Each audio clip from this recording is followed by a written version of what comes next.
ओम नमः शिवाय दोस्तों। ज्येष्ठ माह में पड़ने वाले मंगल का विशेष महत्व है। इस दिन हनुमान चालीसा, बजरंग बाण का पाठ करने से और सुंदर कांड को पढ़ने से भक्तों को हनुमान जी का आशीर्वाद प्राप्त होता है।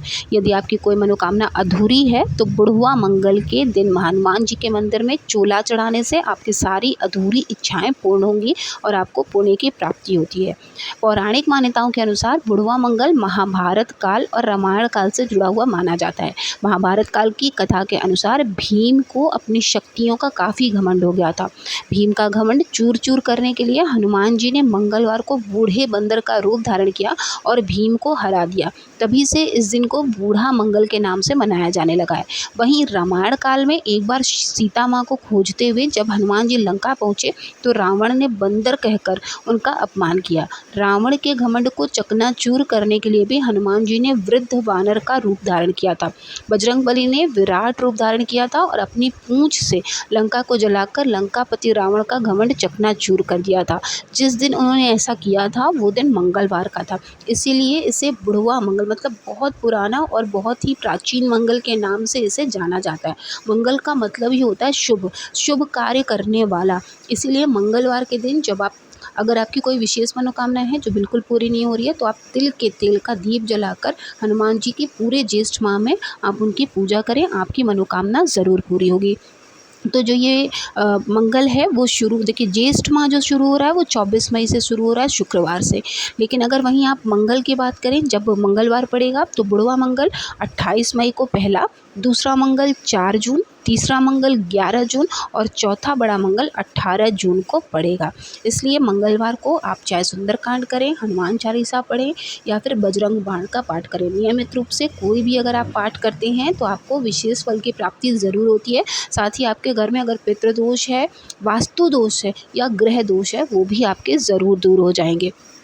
वहीं बात कर लें अगर हनुमान जयंती और बुढ़वा मंगल में क्या अंतर है, तो देखिए हनुमान जयंती कहीं आपको ये सुनने को मिलेगा कि हनुमान जयंती जिस मंगलवार को हनुमान जी श्री राम से मिले थे उसको हनुमान जयंती के रूप में मनाया जाता है, कहीं जन्म दिवस के रूप में मनाया जाता है। लेकिन जो ये बुढ़वा मंगल होता है वो पूरा आपको एक महीना मिलता है। जैसे आप सावन के महीने में शिव जी की पूजा करते हैं, कार्तिक के महीने में आप विष्णु जी की पूजा करते हैं, ठीक उसी तरह से जब आप जेठ के महीने में हनुमान जी की पूजा करते हैं तो विशेष फलों की प्राप्ति ज़रूर होती है। और क्योंकि वो अभी भी इस पृथ्वी पर कहीं विराजमान हैं, वो एक साक्षात हमारे प्रभु हैं, तो वो हमारे जीवन में जो भी समस्याएं चल रही हैं उनको काटने के लिए, उनका नाश करने के लिए जब आप पूरे लगन पूरी श्रद्धा से पूजा करते हैं तो वो हमारे समक्ष आकर हमारा हाथ ज़रूर थामते हैं। इसलिए बहुत ज़रूरी है कि जेठ माह में आप हनुमान जी की पूजा अर्चना ज़रूर करें।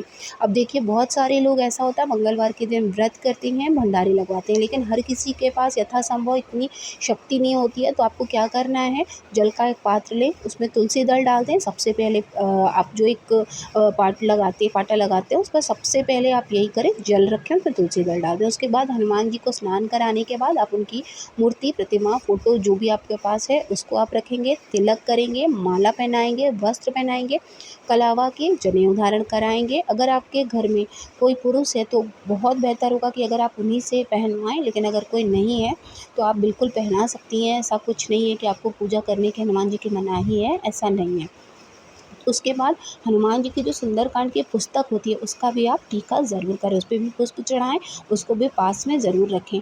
इन सब की हनुमान जी की पूजा करने से पहले बहुत ज़रूरी होता है कि हम श्री राम की पूजा करें। श्री राम मतलब पूरे राम दरबार की।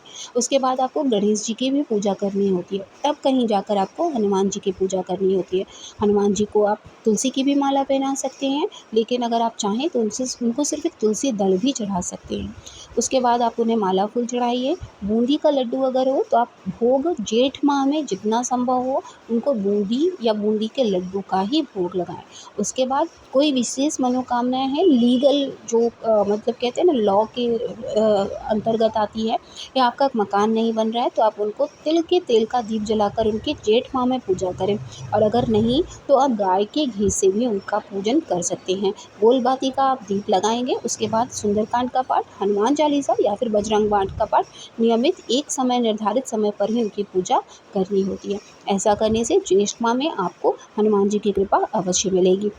आई होप कि आपके लिए वीडियो बहुत यूज़फुल होगी। वीडियो अगर आपको अच्छी लगी हो तो प्लीज़ चैनल को सब्सक्राइब कीजिएगा, साथ ही वीडियो को लाइक और शेयर करिएगा ताकि हम आपके लिए ऐसी ही जानकारी वाली वीडियोज़ लेकर आते रहें। आप सभी के ऊपर भगवान राम की, हनुमान की, साथ ही साथ महादेव की कृपा हमेशा बनी रहे। ओम नमः शिवाय, जय माता दी।